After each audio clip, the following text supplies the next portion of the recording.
कोई धर्म परिवर्तन कर ही इस मकसद से रहा है कि शादी हो जाए। अक्सर हम यह भी मामला देखते हैं कि लड़की पर दबाव डाला जाता है, वो धर्म परिवर्तन नहीं करना चाहती, वो शादी करना चाहती है, लेकिन उससे यह कहा जाता है कि भाई शादी तभी मुमकिन है जब तुम धर्म परिवर्तन कर लोगी। तो ऐसे लोगों पर लगाम लगने की जरूरत है या नहीं है? बहुत शुक्रिया समीर भाई, आप मेरे पास लगभग आधे घंटे के बाद आए और मैं सबको सुनता रहा। एक बड़ा मशहूर शेर है कि बेकार इंसान कुछ काम किया कर, खुद ही के कपड़े फाड़ कर सिया कर। तो यही सरकार कर रही। सरकार के पास काम बताने को कुछ भी नहीं है और अभी उपचुनाव होने वाले हैं तो उसको देखते रहिए, पर्दे की आड़ ली जा रही है और उस आड़ में जो है वो चाह रही है कि राजनीतिक रोटियां सेक ले, लेकिन आपको राकेश जी उपचुनाव में भी करारी हार मिलेगी जैसी लोकसभा के अंदर मिली है। दूसरी सबसे बड़ी बात देखिए, अभी बड़ी बात हो रही धर्मांतरण की। यही जंतर मंतर पर जब बहुत से लोगों ने बाबा साहब भीमराव अंबेडकर की 22 प्रतिज्ञाएं ली थी, तो यही भारतीय जनता पार्टी के पेट में बड़ा दर्द हुआ था। सैयद जवाद, मैंने आपसे एक सवाल पूछा था, भूल गए शायद आप। मैं समीर भाई मैं आऊंगा, पहले अपनी बात रख लूं, मैं आप सवाल पे भागूंगा नहीं। ठीक है। उन दिल्ली सरकार के मंत्री को अपने पद से इस्तीफा देना पड़ गया था, इतनी उन्होंने करी। धर्मांतरण तो आज भी हो रहा है, बहुत से SC/ST के लोग जो है वो बौद्ध धर्म अपना रहे हैं और यही हो रहा है, तो काहे के लिए इनको तकलीफ होने लगती थी। तीसरी सबसे बड़ी बात, आप देखिए पंकजा मुंडे ने इसके ऊपर एक बहुत पहले उनसे जब ये सवाल करा गया तो उन्होंने क्या जवाब दिया था। राकेश त्रिपाठी जी पता है आपको, आप ही की पार्टी के है ना, उनको भी देख लेते। जे किशन रेड्डी ने क्या सवाल का जवाब दिया था वो भी आप देख लेते। देखते हैं नहीं, पढ़ते नहीं, समझते हैं नहीं बातें। चौथी सबसे बड़ी बात, ये जो जाति जिहादी मानसिकता के लोग हैं वो प्यार और मोहब्बत को नहीं समझेंगे। अगर यही अपर कास्ट का कोई लड़का किसी जो है SC/ST शादी कर जाता है तो उसके साथ कैसी घटनाएं होती हैं, घर वाले मानते हैं या नहीं मानते। और देश के अंदर जो रेशियो है ना, 98% लोग जो है अपने धर्म, अपनी जाति, अपने समुदाय के अकॉर्डिंग शादी करते हैं। 1% लोग हैं जो इंटरकास्ट या इंटर रिलीजन जो है वो शादी करते हैं, ये भी नहीं पता। और अपराध के ऊपर माननीय योगी आदित्यनाथ जी बोल रहे थे। अरे भाई सैयद जवाद, आपने पूरा भाषण दे दिया, आपका भाषण थोड़ी सुनना है। सवाल जो पूछा गया उसका जवाब आपने दिया नहीं। मैंने आपसे क्या पूछा था, आप तो भूल भी गए होंगे आप। नहीं, मैंने आपसे ये पूछा था कि इसी देश में ऐसा भी होता है ना कि जब लड़की किसी से शादी कर लेती है, भले ही वो धर्म परिवर्तन ना करना चाहे, लेकिन उससे यह कहा जाता है कि शादी तभी मुमकिन है जब तुम धर्म परिवर्तन कराओगी। तो वो स्वेच्छा से किया हुआ धर्म परिवर्तन तो नहीं हुआ। नहीं, ठीक है, आपकी बात अपनी जगह, मैंने आगे रख दी। आप क्या चाह रहे हैं, देश किसी की आस्था से चले या संविधान से चले? उसका संवैधानिक हक है बालिग वर्ग और औरत को वो किसके साथ शादी करे, क्या कहे।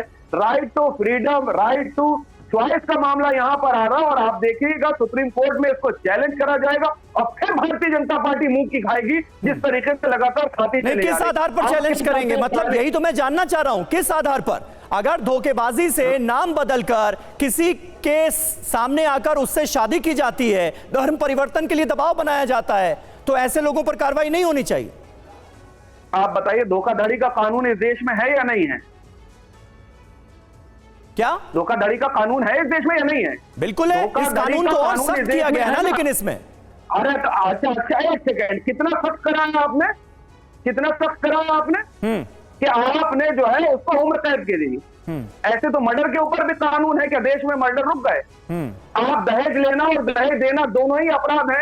क्या दहेज शादियों में दिया जा रहा है या नहीं दिया जा रहा है? और बड़े बड़े मंत्री, ठीक है, ये सैयद जवाद जो कह रहे हैं दानिश कुरैशी साहब, आप भी इत्तेफाक रखते हैं क्या?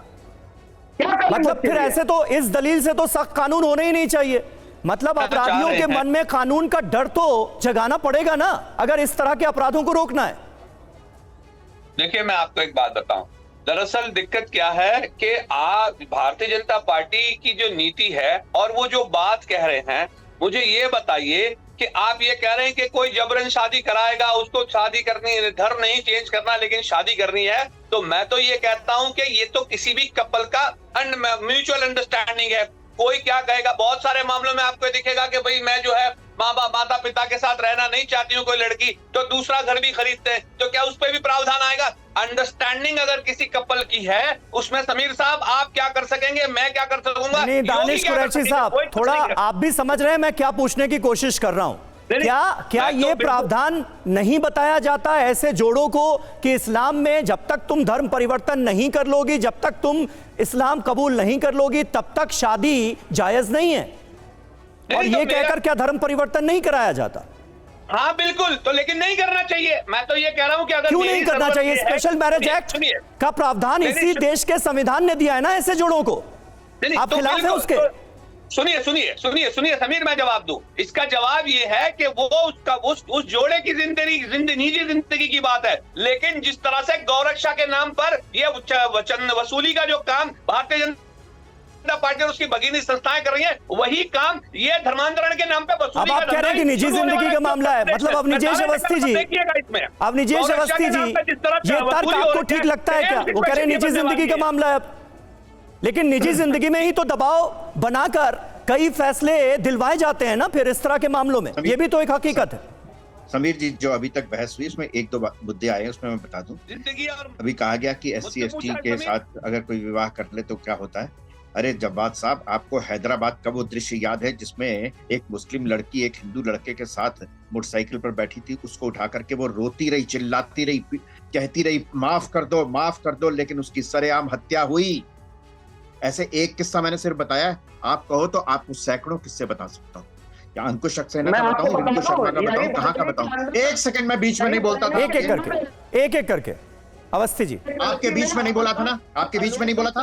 अब समीर जी, बात बड़ी साफ सी है, बात बिल्कुल स्पष्ट है कि अभी कहा गया कि हत्या का कानून भी तो था, हत्या भी तो नहीं रुकी। बलात्कार का कानून था, लेकिन बलात्कार का कानून और सख्त किया गया, पॉस्को लगाया गया, उसमें तमाम धाराएं जोड़ी गई ताकि इस जो बलात्कार जैसा घिनौना अपराध, और जिसके बारे में एक पार्टी के नेता तो कहते थे लड़कों से गलती हो जाती है तो होने दो, क्या हो गया इसमें, क्या बड़ी बात हो गई, ऐसी बात ना आए, इसलिए और ज्यादा सख्त कानून की बहुत सख्त आवश्यकता है।